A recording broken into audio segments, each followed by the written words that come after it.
Гариг дэлхийн цээжинд зөвхөн болон зэхэлсэн туг сүлд тус хайрдаглал буурал түүхтэй Монгол улс. Энэ л утга энэ л үед амьдрах Монгол түмний өнөө цагийн бахархал, эрэг цагийн гайхамшигт түүх, ховор нэнтэн судар мэт хүмүүсийг нэрлэж байна. Тэд бол Монголын баялаг, Монгол эрдэнэ.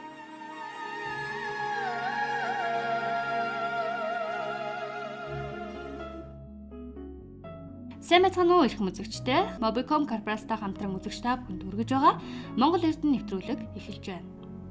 Нэвтрүүлгийн энэ дугаарт уншигчдын хувьд Монгол Высоцкий гэсэн тодтголтой орчуулагч, зохиолч, яруу найрагч Жигжит Сүрэнгийн нэргүй урагдлаа. Түүнийг заримдаа тэрс үзэлтэн гэхэнч бий. Болохгүй байгаа юмыг ийм болоод л явахгүй байгаа юм шүү дээ гэд голыг нь тааруулаад яг дунд нь онж байгаа юм шиг хэлчихдэг болохоор түүнийг ийн нэрлэгдэж байж магадгүй юм. За ингээд олон зүйл нурширгүй зөвхөн түүний л гих ертөнцөөр хэсэгэн хугацаанд аялъя.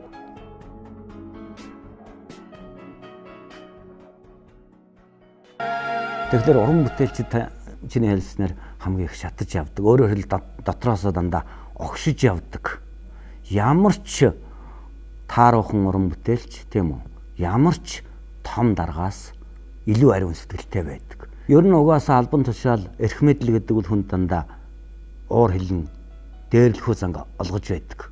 Энэ ч нь бол ердөө хүн төрлөختөн бий болсон цагаас агуйд хорогдож амьдарч байсан цагаас эхлээд тийм хүн төрлөختний хүмүүсийн хүмүүн гэдэг нь бодгалын Homo sapiens-ийн юунд цуснд нь шингэсэн байт юм байна л да. Тэгэхээр яах вэ гэхээр харин ганц түүнээс ангид байдаг нь уран бүтээлчд байдаг. Уран бүтээлчд тийм юм ариун сэтгэлтэй байдаг учраас тэрнийг дотроо нуугаад байж тэсдэггүй. Нуугаад байх юм бол тэр хүн уран бүтээлч биш. Дөлгөө намаахан уран бүтээлч байна гэдэг үл ер нь тун хавар. Тэгэхээр өнөөдрийн манай нийгэм яачихсан бэ гэхээр төр маань дэндүү төрийн бодлого байхгүй байна. Алсын хараа байхгүй байна. Чадваргүй хүмүүс маш олширсан. Оюун ухаанаар биш, мөнгө төгрөгөөр төрийн албанд тавигддаг болсон.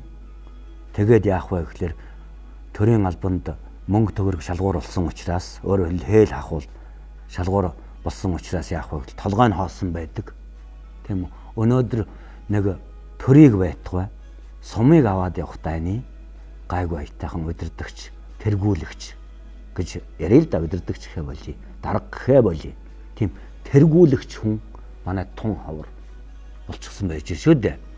Тэр нь яагаад тэгж байгаа юм бэ гэхээр өөрийгөө төрийн албанд бэлдээгүй байна. Тийм үү? Уран бүтээлч биш л бол төрийн албанд өөрийгөө сайн бэлтгэл ёстой шүү дээ. Уран бүтээлч хүн хязгаарч төрийн албан руу зүтгэхгүй. Ярих мэдэл рүү зүтгэхгүй. Зүгээр одоо бас 100-гийн дотор нэг 10-20 байдаг л байлгүй.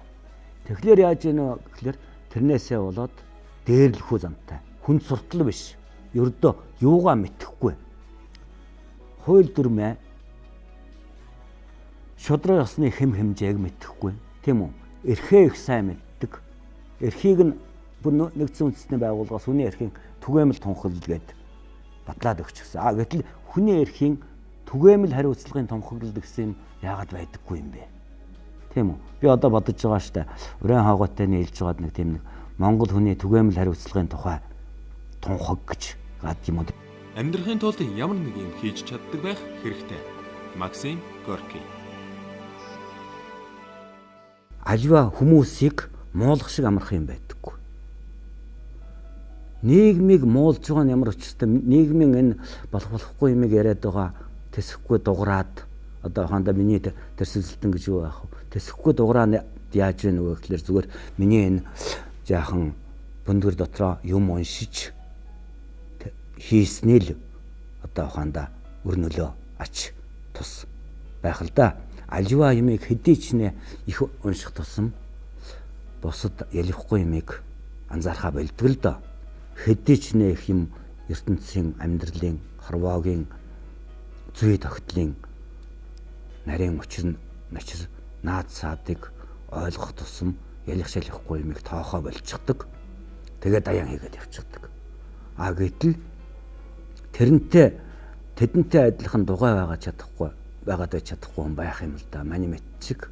Хүний тухай бол яагаад сайныг бичдэг вэ гэхээр хэнийг ч гэсэн муулж болно. Түн буман учир шалтгаан бий. Хүнийг муулах.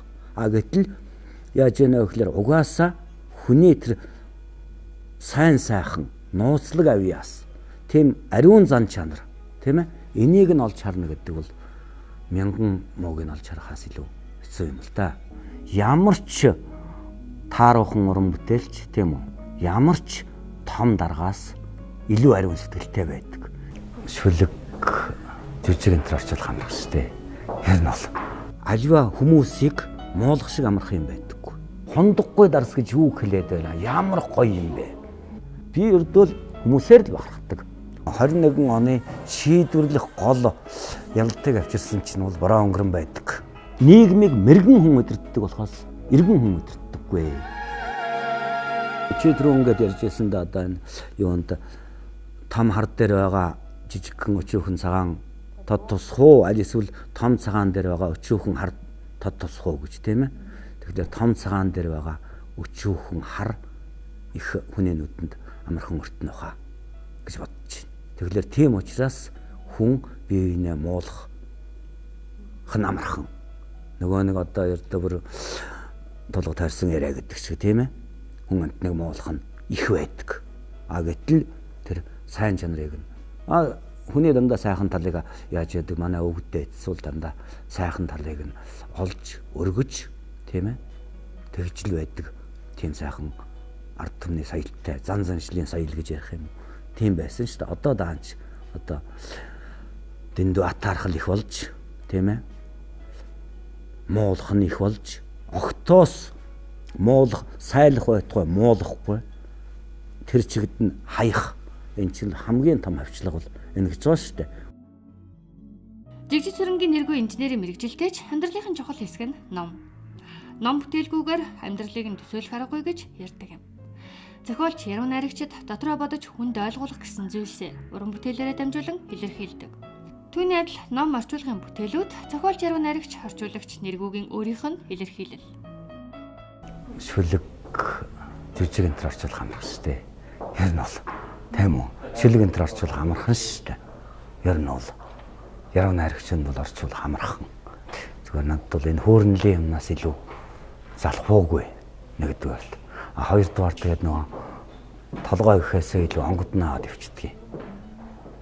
Тийм учраас яагаад барьж авсан бэ гэхээр би яагаад ч мэдэхгүй энэ ч одоо бас 40 жилийн өмнө яадаг л байсан эсэргээс ингэж агуу хүн байна гэдгийг мэдсэн. Яагаад ч орчуулна гэж бодоагүй яваад л байсан.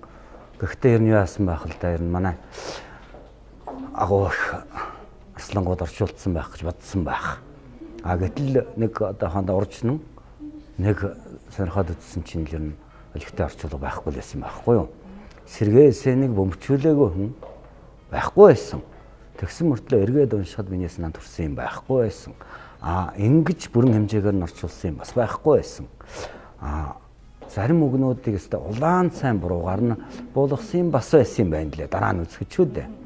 Тэгэл яах вэ нэг л тэр онон руу нэг явсан юм Ямбуугийн ямдарч байгаа 75 насны агаар 75 насны агаар яд нэг яруу найргийн баяр болсон тэнцээ очиод тэгэхэд онныхоо хөх модон гүүрэн дээр нэг хэсэг очиж зогссон. Тэр одоо онон гэдэг чинь ерөнхийдөө бас миний нутаг шүү дээ.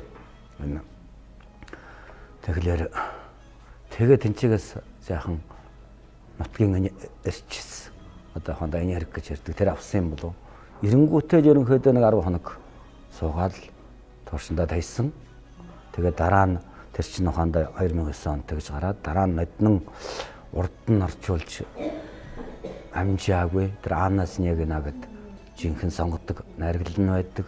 Түүнээс гадна ер нь хэд хэдэн том бэсрэг найраглууд, том шүлгүүд юм байсан. Тэр энтрийг нэмээд оригинальныхаа орчуулгыг сайжруулад тэгээд сонгодог шүлгүүд нартай гаргасан. Ер нь аливаа ном ч байлаа, орчуулагч байлаа гэсэн чи олон жилийн дараа жинхэнэ тунгаамал байж уугүй юу гэдгийг шийдэгдэнэ. Одоо бол энийг яах вэ? Ер нь нилээ юм мэддэг улсууд их сайн болжээ гэж. Нилээд юм мэддэг гэхдээ шоуддаг улсууд их сайн болжээ гэж энэ хуучин хашир борхинууд байна шүү дээ. Одоо долгорын ямаагаа гэдэг айхтар шоуддаггүй мөртлөө юм мэддэг болсод байна. Тэд нар хэлдэг юм аа. Үнэн бол агаар төнгүүгээр амьсгалж болохгүй. Төргийн нам. Хэрвээ би нэг жаахан ингээд орчуулгаар уншигчдаа жаахан юм хөргөх гэж байгаа бол ямар юм хөргөх вэ гэдэг маань бас л сонголттой байх хэрэгтэй байна л да. Би зүгээр нэг хүүхдийн үлгэр ч юм уу орчуулад тийм ээ. Эсвэл зүгээр нэг уран зохиол, хайр дурлал тиймэрхүү юм орчуулад байхаас түүхийн өнгөрсөн түүхээ мэдэхгүй ирээдүйдээ зөв хандж чадахгүй гэж бодсон. Тэгээд өнгөрсөн түүхийн жаахан зөв ойлголтыг төрүүлэх юмсан гэж. Тэгээ яах вэ? Тухайлбал ухаандаа энэ хүн аратан борход байна. Энэ юу гээд байна? Одоо баруун монголчуудтайгаа бол би Лиссабон чүрнэгээд баруун өнгөрний юуны штабын даргын дурсамж. За Дамагт баруун гэдэг баруун өнгөрний комендантын даргын дурсамж. Эднэрийг орчуулснараа яах вэ гэхээр нөгөө л түүхийн үннийг хэлсэргэх гэсэн. Зарим хүмүүс дургүй байдаг чи Оросын захиалгаараа гэж. За болоо миний Оросын захиалгаар гэж юу аах вэ? Тийм биз дээ. Ердөө угаасаа л 21 он гэдэг чинь тийм үү 21 оны шийдвэрлэх гол ялалтыг авчирсан чинь бол баруун өнгөрн байдаг. Тийм үү? Баруун өнгөрний хүчээр бид нар гамин сэргээс чөлөөлөгдсөн. Тийм үү? Сүхбаатарын үүрэг оройлыг чи буурууллаа гэдэг. Сүхбаатарт муу даа биш. Би Сүхбаатарт муу байх ямар ч шалтгаан байхгүй. Шалтгач байхгүй. Гагцгүй яах вэ гэхээр Сүхбаатарын буруу биш юм. Сүхбаатарт буцаагдах гамин үлдээгүй. Ийм л учиртай. Өргөө тагсыг нь буцагж, Чойрын гарнизон руу явж, баруун өнгөрн өөрийн биеэр дивизийнхээ хагасыг авч Чойрын гарнизон дээр очиж 5,000 гаминг буцаагдж, дараа нь энэ Аргалант сум одоогийн тэр Улаан хад гэж газар энчээс 110 км газар тэрнээс цааш Лүн за тэгээд Харвахын гол нэргээд тэнцээ яасан бэ гэхээр хаагт руу ойртож чадаагүй 8,000 гаминг баруун өнгөрн буцагсан байдаг. Ингэснээрээ би Сүхбаатарын түүхэн үүргийг өчүүхэн чарлуулах гайгүй, өчүүхэн ч одоо ухаандаа жижигрүүлэх гайгүй. Байсан бол Сүхбаатар байлдах л байсан. Энэ бол ойлгомжтой. Энэ талаас нь юм шүү дээ. Тэгээ одоо ер нь өшөө бас нэг зүйлийг мартаж болохгүй. Манайхан борооник буцагсан гэж хаасайгүй. Энэ тэнд дурсгалын самрууд энэ төр босгосон байдаг мөнгөн мартад. Ингэж болохгүй шүү дээ. Ингэ түүхийг гойвуулж болохгүй. Баруун өнгөрний дивизийг монголчууд ч буцаагүй, улаан аримч буцаагүй. Баруун өнгөрний дивизийн офицерууд өөрсдөө юу хасаа залхаад, байлдах дайтахаасаа залхаад зүгтаагаад явчихсан юм.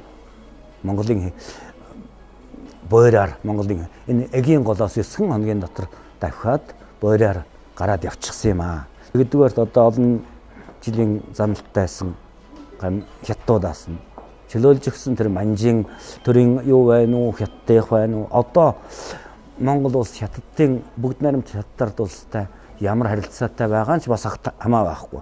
Тухайн үеийн эзлэн дөрөнгөлөгчдөг буцаагж өгсөн. Хоёрдугаарт Азийн морин дивизийн офицерууд байтж эдгээр чинь зарим нь 1905 оноос эхлээд дайнд оролцсон байдаг. Орос Японы дайнд. Зарим нь 1914 оноос эхлээд Орос Германы дайнд оролцсон байдаг. Ихэнх нь юуны сургууль сэргийн дээд сургууль төгссөн. Байлдааны туршлагатай зэвсэг сайтай улсууд байсан эдгээр чинь. Тэгэхээр улаан цэргийг орж ирэнгүүт нь байлдвал байлцсахгүй гэсэн бол Монгол улс ямар их цусан далайд живэх байсныг хэн ч мэдэхгүй. Тэгэхээр тэд нар байлдахаасаа залхаад зүүн тэшээ борооныгоо алдаад эрзүүхнээ алаад зүгтаагаад явцснараа яасан бэ гэсэн тэгэхээр Монголоос дайны хөлийг зайлуулсан юм аа. 3 дугаарт яасан бэ гэхээр бороо өнгөр нар далимдуулж ажилчин тариачны улаан армийн наашаа орж ирсэн. Урд нь орж ирэхгүй байсан. Яагаад гэвэл эн чинь 1915 оны грек хүндэтгээд хэдийгээр улаан Башиокын засгийн газар хэдий харгас байсан ч гэсэн тийм үү дипломат ёсыг сахидаг байсан байна. Тийм учраас айгаагүй. Тэгээд гаминдааны засгийн газрын хүсэлтээр ухаанда аргадл хулгайч баруун өнгөрнийг устгана гэсэн Троцкийн тушаалаар Ленины зөвшөөрлөөр тийм үү дараа нь орж ирж тийм үү орж ирсэн. Гэхдээ цагаан зэрэгтэй байлдаагүй. Ердөө л үлдэгдэл дээр нь өөрөөр хэлбэл нэг хоолны шавхруун дээр буцаж явсан нэг актёрын хувьсгалаас чинь дандаа баячуул дандаа оюунлог сэхэтнүүд нь зогтаасан. Тэрүүгээр нэг цөөнтэйгоор нэг ганц хоёроо авгаа хүүхдээ дагуулчихсан явж байсан. Газрын эзэд тариачид оюунлагууд багш эмч нар эрдэмтэд офицерууд тийм хүмүүсийг тэл нэг ганц хоёроо явж байсан хэдэн хүмүүсийг буцагсан болохоос баруун өнгөрнийг цагаантнуудыг буцагчхаагүй юм шүү дээ. Улаан арим энийг бодох ёстой өөр юм алга. Ямар ч тааруухан уран бүтээлч тийм үү? Ямар ч том даргаас илүү ариун сэтгэлтэй байдаг. Шүлэг жижиг энэ орчуулах юм шүү дээ. Тэр нь бол аливаа хүмүүсийг муулах шиг амарх юм байдаггүй. Хондохгүй дарс гэж юу хэлээд байна? Ямар гоё юм бэ? Би өрдөөл хүмүүсээр л бахархдаг. 21 оны шийдвэрлэх гол ялалтыг авчирсан чинь бол баруун өнгөрн байдаг. Нийгмийг мэрэгэн хүн өдөрддөг болохоос иргэн хүн өдөрддөггүй. Тэртээ юунд орж ирчээд дураараа ухаад малчдыг нь дайраад тийм үү? Нөгөө өвгд эцсийнх нь ариун шарлыг онгочоод байгаа юм чинь хил дээр цэрэг байгаад яах юм? Энд чи бас шоу л байхгүй. Зүгээр ер нь ингээ харахад энэ чи шоу шүү дээ тийм үстэй. Миний нэг найз бий. Тийм үү? Тэр чинь 90-ад оны үед хилийн цэргээс гарцсан. Энд яруу найрагч Жамбал гараг гэж тэвхэлдсэн офицер байсан. Хилийн цэргийн ахмад байсан.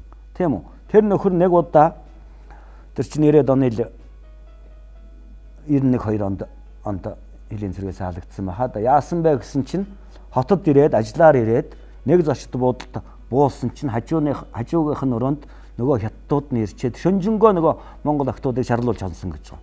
Тэгэхээр нь дург өөрчихсөн. Гэхдээ би тэнцээ юугаа хийж тэнцээ өлс сангаж тийм үү хөлдөж өгөх гэж байж байгаа юм бэ. Төмөр тэрчээ тийм үстэй. Гэхдээ энэ ч тэртээ юу вэ? Хил гэдэг чинь зүгээр нэг формалны ингээд нэг юм юу тойруулаад нэг хэдэн зэрэг зогсоодсон нор тусгаар тогтмол байх. Дотроо байхгүй болчиход байж байгаа чинь яах юм? Тийм биз дээ. Хэрэгжээ 39 онд Япончууд дайрсан чигээрээ дайраад тийм үү Монголыг эзлээд яасан бол Монгол ийм ажлыг л хийх байсан. Оюу толгой шигч байдаг юм уу? Монгол ийм ажлыг л хийх байсан. Одоо яаж гэнэ вэ? 50 замаар тийм үү? Япон биш л дээ. Одоо хэн ч байдгийг тийм үү? Канад нь ч байдаг юм уу? Тийм биз дээ. Аль холоос нөгөө нэг хормоогоо өсгөж ирсэн далайн цаадах чөтгөр ирчээд тийм биз дээ. Наад хамгийн ариун ард түмнийх нь хамгийн ариун юм октод байж байдаг. Газар нутгийнх нь хамгийн ариун юм нөгөө нэг хааваа нөгөө нэг чиний төлөө өхөө гэж Америкта хэлээгөө мөртлөө чин зүрхний Америкта хэлж үзээгөө мөртлөө чиний төлөө өхөө гэж эх орондоо хэлдгээ гэдэг чинь нөгөө эргээд нөгөө тангарагтайгаа уялдаад явчихж байгаа юу. Тэгэхээр хэн тангараг өргөх ёстой вэ? Зөвхөн зэргүүд тангараг өргөх ёстой. Тангараг өргөсөл бол тийм үстэй. Эх орныхоо ширхэгчлэг яах л ёстой манайх угаасаа манай монголчууд тийм үү хэзээч юу байж болохгүй энэ дэлхийн глобалчлалт гэдэгт нэгдэж болохгүй л тийм л тэнгэр заяатал ортон л байхгүй юу дээ. Хөшөөг хийцэн хүнийг үйлсэн чимдэг. Пифагор. Би одоо ингээд нэг хүний бүр хөдөөний хүн дархан сумын багийн дарга хийдэг Баццэг гэдэг хүний шүлгийн номыг редакторлж байна. Тэгсэн чи яасан бэ гэсэн тэн чи гайхалтай мөрнүүд. Одоо энэ хотын од болоод байгаа нэг яруу найрагч октод нь байтугай хөвгүүдээс илүү сайхан гайхалтай жинхэнэ Монгол мөрөөд явж байна шүү дээ. Тухайлбал ингээд бид нар үеийн мултрна гэж ярьдаг. Одоо 12 насны зэрэг те үеийн мултарсан улсууд тийм үү? Одоо хаанда янаг амаргийн явдал энд бол 20-отой байдгийг бид нар мэднэ шүү дээ. Монголын ард түмэн мэднэ тийм үү? Тэгсэн чинь тэрнийг энэ охин ингэж бичсэн байгаа юм. 12 насны алтан зөрүү харшилдаад амаргалахын хорвоод дөөмн чи хожимджээ гэж. Ийм сайхан хэлсэн байж. Нөгөө хөдөөгийн Монгол үг гэдэг чинь тэнцээ үлдэж байна. За юу. Аль эсвэл байна зүгээр нэг юуны тухай бас нэг бичсэн байна. Ховилгаан цагаангараас чинь хондохгүй дарс хүртэх юмсан гэж бичсэн байна. Хондохгүй дарс гэж юу хэлээд байна? Ямар гоё юм бэ? Тэгээд ховилгаан цагаан гар гэж юу хэлээд байна? Энийг манай өнөөдрийн Монгол яруу найрагчид эмэгтэйчүүд байтугай эрэгтэйчүүд нь хэлээгүй шүү. Тэгээд ирэхээр манай Монгол энэ яруу найраг бас л унцгайгүй байна да. Жигжид сүрэнгийн нэргүй. Усан хангамж хариуцах татваргын техник технологич мэрэгчлээ. Сэтгүүл зүй яруу найраг орчуулгын чиглэлээр мэрэгшсэн. 1972-оос 1977 онд Белорусын Минск хотод барилга уран барилгын техникум, 1977-оос 1980 онд Дорнод аймгийн Усууг ашиглалтын төвчөнд ахлах техникч, ерөнхий инженер. 1993-аас 1998 онд ил тавчаа сонинд сурвалжлагч, хариуцлагатай нарийн бичгийн дарга, 1998-аас 2008 онд засгийн газрын шадар сайдын хэвлэлийн төлөөлөгчөөр ажиллаж байсан. 2008 оноос чөлөөт уран бүтээлчээр ажиллаж, ном бүтээлээ туриуж байна. Түүний бүтээлүүд: Яруу найргийн ялалтын симфони, сэтгэл хазгаргшвал, үхэл дагуулсан суйрлууд, уран сайхны хөрөг нийтлэлийн хүмүүсийн тухай роман, номуудыг туурвсан. Орчуулгын бүтээлүүд: Эстний зохиолч Михаил Веллерийн Авсан твтэй хүн, Польшийн зохиолч нийгмийн цэцгэлтэн Фердинанд Осендовскийн Хүн аратан бурхад, Оросын улс төрийн цэцгэлтэн Георгий Плехановын Социализм хэрхэн дампуурах вэ? Орос Америкийн зохиолч Эдуард Топлийн Кремлийн эзэгтэй, Америкийн түүхч Морис Славины Элдэн дорх эбэлчүүд, Америкийн философч зохиолч Айн Рэндийн Капитализмыг өмөрхөн Атлантын нуруу Тэнэв, Оросын яруу найрагч дуучин жүжигчин Владимир Высоцкийн Бухимдал, Оросын яруу найрагч Сергей Есениний Сонгомол шүлгүү. Азийн морин дивизийн штабын дарга хурандаа Михаил Турновскийн монголчуудтайгаа бол би Лиссабонч хүрнэ барон өнгөрнө. Оросын нэр зураач соён гэгэрүүлэгч Николай Рерихийн Азийн зүрх, Оросын нэрт аялагч Николай Бржевальскийн Монгол тангад нутгаар номуудыг орчуулан хийлүүлсэн. Өнөөдөр одоо ингэж бодоод үзье. Одоо манайхан Гиннесийн номонд бөхчүүлээ юу яана гэдэг одоо ингээл 4096 бөх. Энэ чинь зүгээр шоул байхгүй юу? Энэ сонгуулийн шоутай адилхан. Энэ яаж ийнэ вэ гэхээр за хондоо ардын хувьсгалын 90 жилийн юуны Богдан засгийн газрын 100 жилийн гор яа харахгүй 4096 бүх барилдуулахгүй л болохгүй нэ. Цаан чинь одоо энэ 2-3 км харж байна уу? Уртаа дараалал бөхчүүл ингээд бүртгүүлэх гээд байна. Гэсэн нөхцөл 4096 бүх барилдуулсныг Гиннесийн ном тэмдэглэх нэг хэрэг. Гэтэл байна. Заавал Гиннесийн ном тэмдэглүүлэхийн тулд тэр хичнээн их зардал гарч байгаа улсын төсвөөс тийм биз дээ. Хөдөө одоо намрын ажил болчиход байж тийм ээ. Хичнээн их ажил салгардаж байгаа тийм. Тэгээд хажуугаар нөгөө манайхан ч угаасаа оюун ухаанч гэдэг юм аа эсвэл тийм оюунлаг талын юм гэхээсээ илүү дандаа бие биедрийн тэр шоуд гэдэг цаг болцсон тийм биз дээ. Өнөөдөр төв цэнгэлдэгтэр хичнээн хүн ажиллаад таслаад хөдөөнөөс хамаг мөнгөө үрээд таксигаар яваад ирээд төв цэнгэлдэгтэр сууж байгааг хэлж мэдэхгүй. Үүний шоуны хор уршигч шүү дээ. Аливаа ард түмэн шоудхагаа түрүүнд нь тавиад байх юм бол ердөө юу л болно. Цэгаан шиг одоо эх оронгүй дуулж хурдхаас өшөө юм мэдэхгүй. Аль эсвэл оюун ухаантай мөртлөө еврей шиг энэ тэнд юу ачсан ийм л авчигдсан ийм л ард түмэн болчихсон шүү дээ. Хүн төрлөختний мөн чанар бол хөдөлгөөн. Зогсонгүй адил мөхлийн тэмдэг. Паскал. Би эх орноороо бахарах нь гэхгүй. Хаач байдаг газар шороо. Ийм нэг жаахан дэлхийн бус орнуудаас бодвол манай нутаг юугаараа юу вэ гэхээр онгон зэрлэгээрээ жаахан ялгаатай байж магадгүй. Тэрнээс одоо хондод орнговын дунд говын цагаан суврах шиг тийм ингэж үйлчихсэн давхарлчихсан одоо ингээд нэг ором хийцэн юуны байшингийн багнууд шиг тиймтэй юу хаасайгүй Америкч байж л байна тийм биз дээ. Орхны хөрхрээс давсан юу байж л байна тийм биз дээ. Цэвэр агаарч гэсэн мөн хаасайгүй байж л байна. Би ердөө хүмүүсээр л бахархдаг. Үе үеийн эх орныг хэн авч үлдсэн юм бэ? Үе үеийн эгэл жирийн хүмүүс маань авч үлдсэн. Тийм биз дээ. Дараачийнхаа улам ухаантай болсон, улам соёлдсон тийм үү? Энэ залуу үе хэн хүмүүжүүлсэн юм бэ? Тэр Монгол үе үеийн ард түмэн. үе үеийн энгийн ардууд малчид маань эднэр л хүмүүжүүлсэн. Хамгийн наад санал ихтэл сайхан уран бүтээл хийсэн найз нөхдөөрөө бахархаж явдаг. Аж ахуйн мундаг удирдагч нар байж, тийм үстэй манай социализмын үед ч гэсэн одоо ч гэсэн сайхан мундаг бизнесмэнүүд байж шít. Эднэр чинь нөгөө пирамидын нийгмийн пирамидын орой дээр нь зогсож байдаг. Тийм үст зогсож байх хэвээр. Инженерүүд байж байна. Өнөөдөр гэтэл байна жинхэнэ тэрнийг чинь бүтээж байгаа. Энэ баруунтай тийм үстэй нөгөө зөвхөн цахилгаанаар явдаг троллейбусыг чинь юугаар бензинээр явдаг болгочихж байгаа.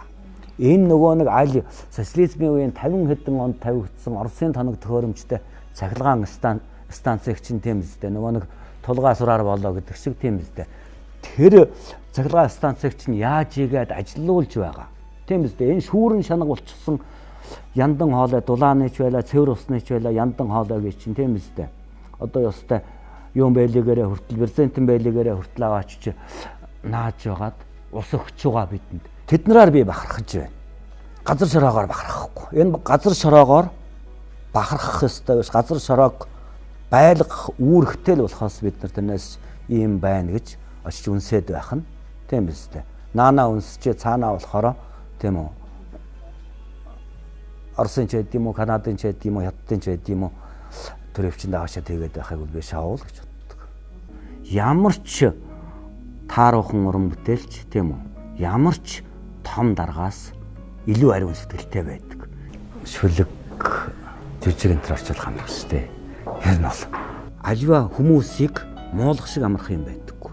Хондоггүй дарс гэж юу хэлээд байна? Ямар гоё юм бэ? Би өрдөөл хүмүүсээр л бахархдаг.